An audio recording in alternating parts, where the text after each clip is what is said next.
Good afternoon, we're back. I know it's been another month, I think it is, since we've done anything to the car.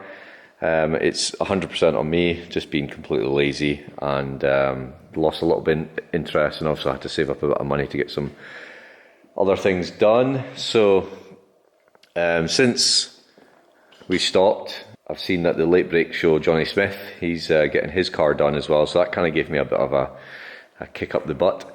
And also we have the aluminium pipes all welded up, so that was done on the typical vibrations crack, and they fixed the one that I cut here because I can get that fitting off, and again at the other side, that one there that I cut off because I couldn't get that fittings, and for the grand total of £20, which was absolutely fabulous.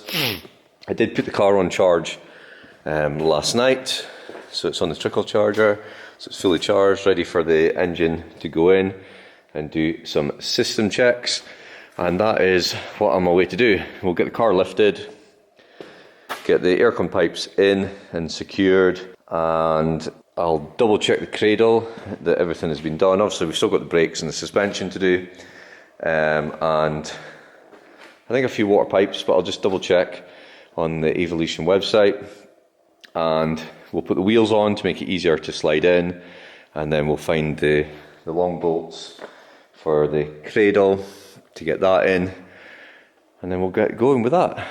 So yeah, let's get going. So that's the air conditioning pipes in, and I'm glad to say that they've been TIG welded the right way around. So you can see them run round. First one went into there, and the other one went into, yes, that little bit there. So they're in. Let's have a look at the engine cradle. We'll get the slings back on so I can get lifted and get the tyres on, and the hoist back in action. So I'll go and do that just now. So that's the engine partly on the hoist. So just lifting one side at a time, get the tyre on. I'm not putting the spacers on at this point, and we'll get the wheels on so it's easy to manoeuvre into situ. So that's the wheels on, so next thing I need to do is take this temporary slings that I've put on the 4 anchor points that would obviously go onto the chassis, so I can start putting these on so they can get lined up with the 4 points sighted on the underside, and obviously once they're on, then I can start trying to hook up everything like that. So I'll go and get the wife to give me a hand to slide the engine in and get a few things lined up, and then we'll come back hopefully once it's connected to the car. So while undoing these, I noticed that I forgot to do something. Got to change this, and as you can see, it's pretty gone. So I'm just going to change this to this one, and then once that's done, I'll get the engine put over there so it's lined up with that. You son of a B word. So the bolt snapped. So I don't know if you can see in here. You can see the head right in the middle of the screen just now. Snapped. So I'm going to try and find another point suitable and get it earthed somewhere else.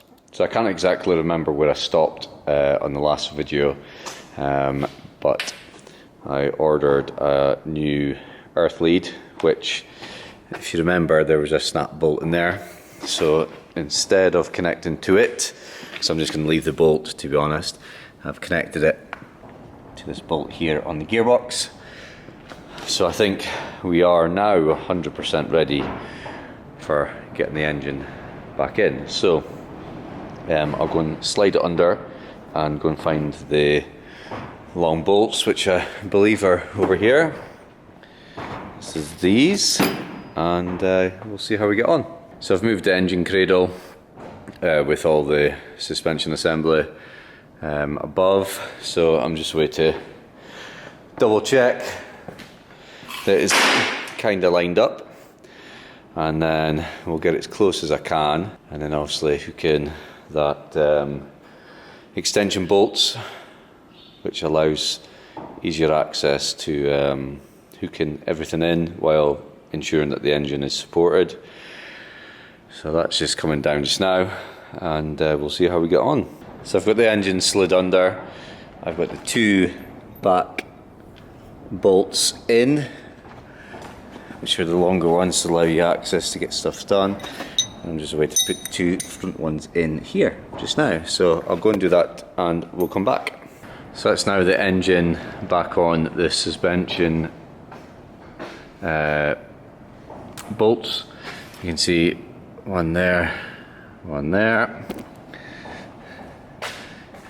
one here, and the other one in there.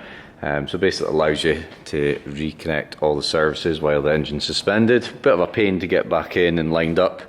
Basically I had to use the jack to jack the front end up, slide the wheels back and forth until everything kind of lined up even. I still struggled with this one, so I had to use the transmission jack just to kind of get everything lined up. So the next step will be basically going round and reconnecting what I can, fill her with oil, and I think that's about it, is it? We'll see. We'll double check evolution as always and just make sure that I haven't forgot any steps. Hello, so I can't remember where I stopped the video. I got a little bit frustrated with things that was going on with the car and got diverted again for another couple of weeks. But today I'm back in the shed and I've, off camera, already connected the ECU plugs, which is the ones on the side of the air filter. I've connected that cable, where's my finger, where is it, there we go, that one there. And I'm just literally away to, oh, and I connected the air strap temporary like that, and just so I can do a tick over test. But I'm just away to see why the sump plug is leaking. There's still no oil in it, so I'll take it all the way out, give the threads and seal it clean, and then I've got some oil here for it, which is this stuff, which I think is right, but that's what I'm going to add. Once that's in, I'm going to connect all the fuel pipes up there, double check the evolution stuff there, and yeah, go for a tickover test. Hopefully it does, but being off the road for 2 years, I think there might be an issue with the key and the speaking and blah blah blah, but we'll cross that bridge when we get to it. So first off, get the sump plug out and we'll go and do that. So that's when we got the sump plug tightened up and resealed. I've put this hose on here with a Jubilee clip because I lost the original clips. And next is to fill it with some oil and put it up to the just above the minimum, and then hopefully as the engine circulates it drops a little bit. So we'll go and do that just now. So because I'm doing this single-handedly, I'm just using this set up like that. I've got the oil heater burner in the background because it's absolutely freezing here.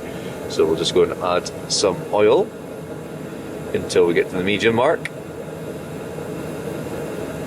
So that's just slightly over 3 litres added, and it's on the just above the halfway point on the dipstick. So I'm just waiting to lift the engine up slightly and connect some fuel lines, and then connect the battery and then go for a test. So that's the fuel lines on. I completely forgot that I've still got to connect the alternator to the battery terminals that run all the way to the front, so I'm just waiting to do that. I'll also just wait to plug this into the vapor recovery unit, I think it's called. So I'll go and do that just now, and then I don't know if I'll go for a fire on this video because I can't remember what the video was before. So it might be the next video and we'll take it from there. So if you see me again, it's this video. If you don't, we'll see you in the next one.